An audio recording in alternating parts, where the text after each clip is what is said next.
Alors 2049 parce que j'ai pas mal écouté les émissions, les reportages sur justement l'évolution politique de la Chine et il semblerait que 2049 soit une date qui a été choisie pour je dirais, une conquête économique mondiale. Ça veut dire qu'a priori dans 30 ans, les Chinois seraient maîtres économiques, pratiquement peut-être de la planète. L'écriture en fait suit une ligne sinueuse, ça veut dire elle part de là, elle serpente, et je dis bien elle serpente, elle remonte jusqu'au bras, là, comme ça elle passe par l'épaule et je descend. Donc le serpent, voilà, l'idée du serpent, c'est une symbolique chinoise, asiatique.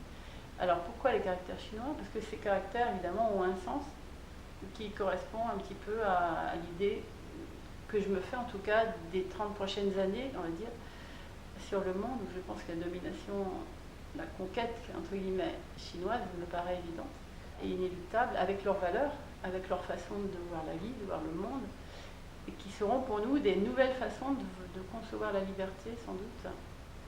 Nos valeurs, je dirais, franco-européennes, françaises. Donc ces caractères, c'est ça en fait. Liberté, égalité, fraternité, le feu, la puissance, un certain nombre de signes.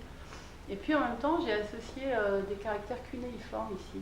Ça, c'est beaucoup moins évident, qui sont extraits d'une tablette en terre cuite de plusieurs millénaires avant Jésus-Christ, où il y a déjà à l'époque les bases, je dirais, des droits de l'homme. Et donc, le dragon, c'est tout un symbole. Je suis inspirée du dragon qui figure sur les céramiques de la cité interdite. C'est vraiment le symbole de la puissance chinoise. Enfin, voilà. Il y a à la fois historique, concrète, symbolique, religieux aussi, il y a plein de choses. Enfin, en tout cas, mon idée, c'était une passerelle entre l'empire du milieu, les nouvelles technologies, le futur dans 30 ans, et notre société judéo-chrétienne, ancienne, avec des valeurs différentes, matérialisée par justement une plastique qui correspond à notre culture européenne. Le portable, c'est l'instrument, enfin c'est le véhicule du pouvoir aujourd'hui.